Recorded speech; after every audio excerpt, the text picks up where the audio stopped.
Hey, Brooke. Hi, Noah. Hi, everyone. And good morning or good evening to our listeners of Raising the New Earth podcast. Today, we want to talk about how to craft balanced meals. And we realize that there's so much information out there, so many dietary labels, and one really is at loss when it comes to where to start, how to eat well, and more than that, how to feed our family. So, we just wanted to create a quick episode about how eating healthy does not need to be complicated. Um, there is something that I always refer back to. I always refer back to a study that was done a long time ago on centenarians. Centenarians are those people who live to 100 and beyond. And because the general life expectancy is way below 100 years, that research caught the eyes of a National Geographic researcher named Dan Buettner, that continued his research. And so there's a beautiful documentary just came out. It's called The Blue Zones, and there's also a cookbook with people from those blue zones sharing their recipes. So he went ahead and he interviewed all of them and he asked them, what's your secret to living 100 and beyond? And he realized that the secret was not just food but also a sense of community. Many of them had faith. They were active all day long without needing to go to the gym. They were attending to their gardens or swimming. And in Okinawa, the longest living women practice something that's called harabachi bu, which means stop at 80% full. And this prayer is said before beginning a meal. So this is like a reminder for them to keep 80% full and leave 20% for whatever activity they need to do after. So, Brooke, what are your thoughts about eating healthy in your family? Yeah, well, I love that you brought up the blue zones because I think that the important thing when it comes to crafting meals to remember about all these different zones across the world is that they actually have a very different diet. Like someone in Japan is going to have in many ways a different diet than someone that in another in the blue zone in California.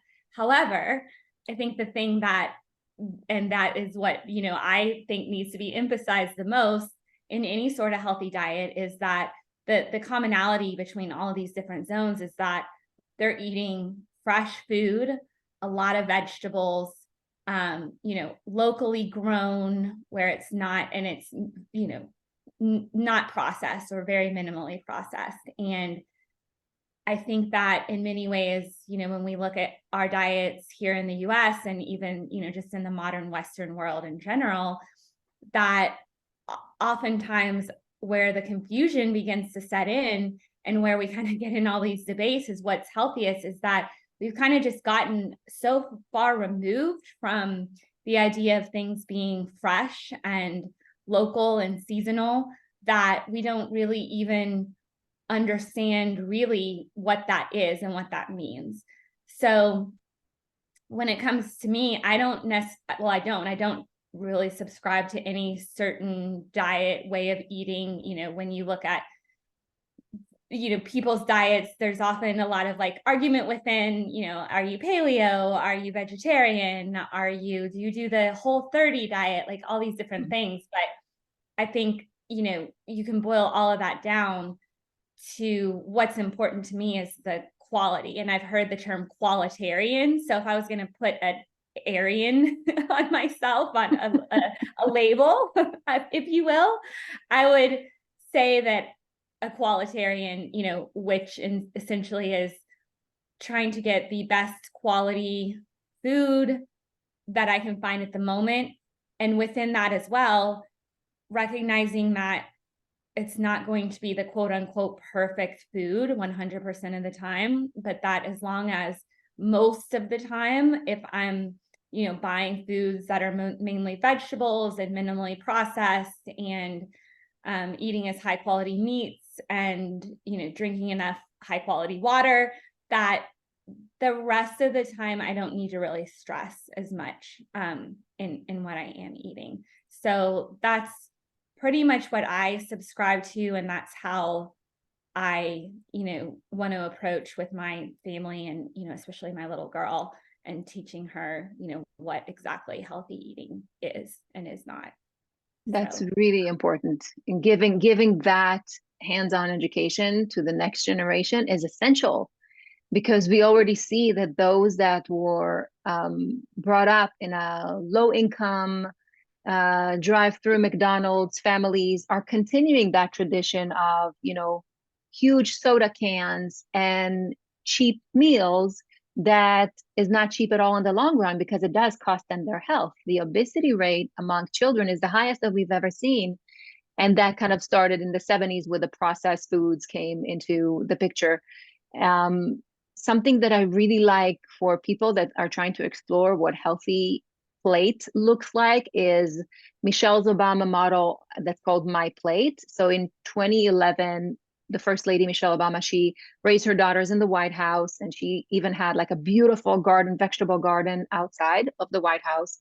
And she noticed that kids don't know how to eat healthy. And having two girls, she wanted to bring something that can replace the old pyramid idea, food pyramid idea. So she created, along with the USDA, she scrapped that food pyramid and she created My Plate. And My Plate, although it's not a magic bullet, is a really good place for people to visually see. So you can Google My Plate, visually see what's on the plate. And it features 5 food groups that are fruits, vegetables, grains, and protein. And I like sharing this, especially amongst young adolescents that are battling with any eating disorders or just lack of education, lack of nutrition education. What should I eat? Should I have another shake? Should I have more of this? Can I have this? So the 80-20 rule applies here, unless, again, you have a chronic illness or a really specific health challenge. 80% of the time, eat cooked meals, preferably homemade meals, and 20% of the time, allow yourself to enjoy. I don't believe in the word cheat. People say cheat days. I don't believe in cheat. It's like treat days. Have that if your body can tolerate it. So My Plate and 80-20 would be add-on points to that. yeah, definitely. Just to what I kind of would consider just a little bit further breakdown of like, kind of how to construct a meal. I think that you can bring it down to as simple as like a protein, which would be, if you eat meat, like, again, highest quality meat that you can find, afford. It doesn't necessarily have to be animal meat, but there's so much protein in, beans and different grains. So, if you kind of think of that, either some sort of bean. I like to eat chickpeas a lot when we're doing more of a vegetarian meal, or a meat. And then, when you're talking about the grains, like a rice, or, I think this is where, the limitations of My Plate, it kind of doesn't necessarily distinguish between like eating some like brown rice or something with a lot of nutrients versus like a piece of white bread that is probably, processed off the shelf. So there's a huge difference in that. So it's just, again, recognizing where you can get the quality foods, and the more that you're just preparing simple foods that aren't already loaded with flavors, using different spices, experimenting with that can go a long way. And then with vegetables, it's so easy to just simply roast a vegetable with some olive oil and sea salt, or coconut oil and sea salt. And you can add different flavors if you want through spices. So, and then also, just preparing your own salads and either making your own salad dressings, or I know you've mentioned you like the Trader Joe's salad dressing. So it's, again, looking at what's minimally processed, and going that route. Yeah. So, yeah. And in general, just eating less out of the house, because it's been shown that if you eat home cooked meals, I mean, what's in it. So you don't have, if you're battling with any cholesterol or diabetic, whatever that is, diabetes, then that you're good, because what you put into your own meals. But also in general, making sure that you eat the rainbow. So if you've experimented with a certain salad for 2, 3 days, just go to the supermarket and experiment with other types of vegetables. See how you can learn and taste as many vegetables and fruits as possible, whether organic or non-organic. Just first make the shift, make that step, bring in as many Mother Nature's fruits and vegetables and grains as you can. Yeah. Yeah. And with that note too, I think it's important to recognize that your taste buds can begin to shift by eating, more of the minimally processed things. So, yeah. True.